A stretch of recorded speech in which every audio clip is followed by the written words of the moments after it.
Today's topic class is on philosophers from the Enlightenment. On Friday, we discussed two philosophers.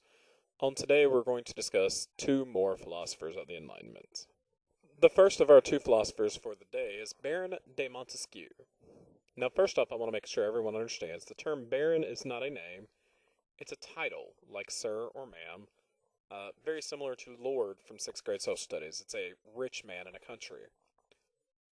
De means of, and then so he's the Baron de Montesquieu.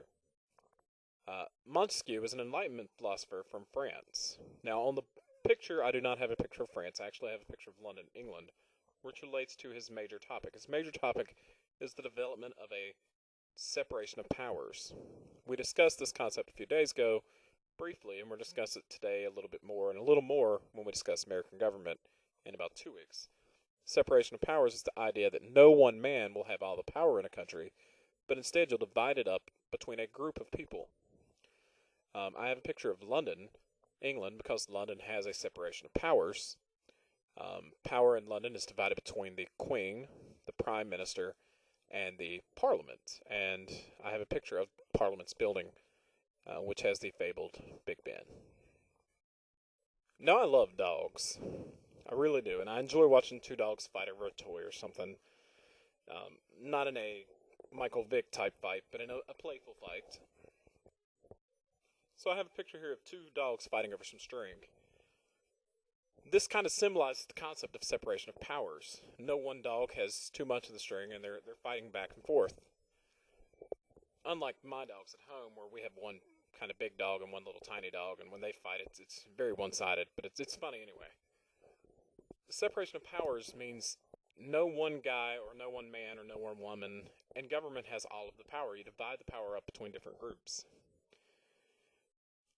This is designed to keep one person from having all the power in a country. Remember, kind of the points of the Enlightenment is the fact that these people are fighting against the notion of an absolute government, or an absolute monarch, in which one person had all the power in the country. So the concept in separation of powers is designed to keep this from happening. This is going to be very important in the American form of government, and we'll talk about how and we'll talk about why on the next slide. Specifically, Montesquieu argued that separation of powers should occur between three distinct parts of the government. There should be a legislative part. The word legislative is a Latin word meaning the lawmaking part. If you look at the picture, I have a picture of the American government style. We have a legislative branch. That's our Congress. They get together and they make our laws. We elect them every 2 years. Specifically, our senators are elected every 6 years, but there are Senate elections every 2 years also. 1/3 of the Senate comes up for election. He argued there needed to be an executive branch, a monarch or a king or a president or a prime minister, one guy who's going to enforce the laws, who's going to make sure the laws are followed. And then finally, he argued for a judicial branch or a court system.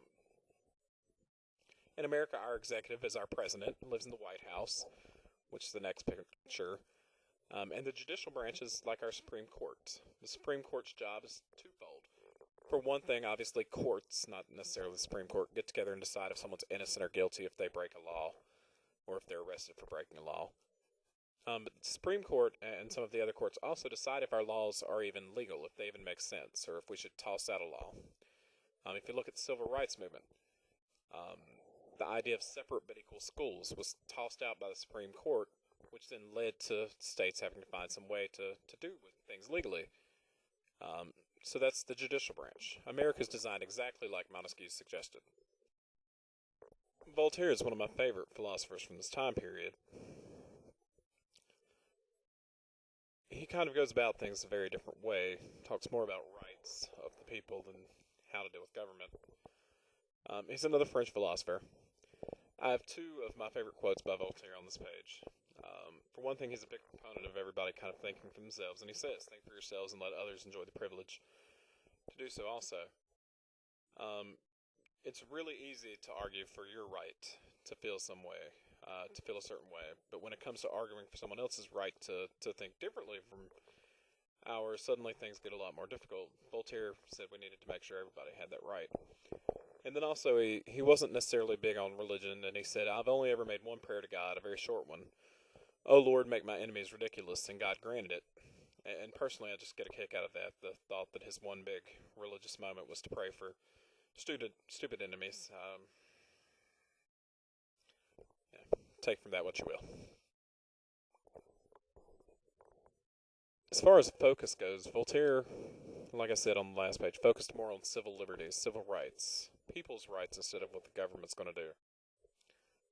There were two major rights he spoke about a lot: freedom of speech, which is very important, and freedom of religion, which is equally important, if not maybe more so in some ways. Um, Voltaire believed that everyone had the right to think, the right to say, the right to believe what they wanted to believe, and that no one should try to stop those rights. In America, we oftentimes like to think of these as being our specific rights and rights that the American government has given us. But that kind of defeats the entire Enlightenment philosophy. It's not what government gives us at all. It's these natural rights, these God-given or nature-given rights, depending on what you believe. So yes, free speech is an American idea, and yes, freedom of religion is an American idea, but realize they actually are much older than America. We just so happen to live in a country that allows these rights that the Enlightenment talked about. So Voltaire wrote a lot. I had a student in one of my classes today ask me how these people lived, what kind of job do they have. Most of these guys were writers. They wrote about their brilliant ideas, and people bought their books. So Voltaire wrote a lot. He wrote about the use of reason, the use of thinking, the use of coming up with your own ideas and actually planning. He wrote about religious tolerance. He wrote about a separation of church and state. That the government shouldn't define what church you go to, and the church shouldn't define the government. And he also wrote about free thought, the ability, once again, to kind of think for yourself. I've got a comic strip in the top right-hand corner. It's from an old strip called Calvin and Hobbes. The little boy goes up to his dad and says, "Hey, Dad, do you believe in freedom of speech, freedom of thought?" And the dad says, "Sure, son." And then the kid says, "So what's your thoughts on censorship or blocking free thought, free expression?" And the dad says, "That's a bad idea. We need to be able to think for ourselves, and other people need to be able to think for themselves also." And so then the kid says, "Well, Dad, so do you think that I should be able to go see whatever I want to go see on the movies this weekend and listen to the music that I want to listen to?" And then the dad has to explain that you have those rights, but you have to learn to use those rights wisely. And the kid doesn't appreciate that. Realize censorship is putting a stop to free speech, but there's probably a time and a place for that. Voltaire's major impact on the American people is found in the First Amendment. Our First Amendment is basically Voltaire's philosophy in a nutshell. Congress, the lawmaking part of our government, will make no laws establishing a specific religion or prohibiting the exercise. No laws abridging freedom of speech or the press, the people that tell us what's going on in the world. And they won't stop our right to meet as a group or to petition the government if we have a problem. We don't have to worry about the government shooting us if we ask a question. We have these rights, and that's Voltaire. So that's his impact on us.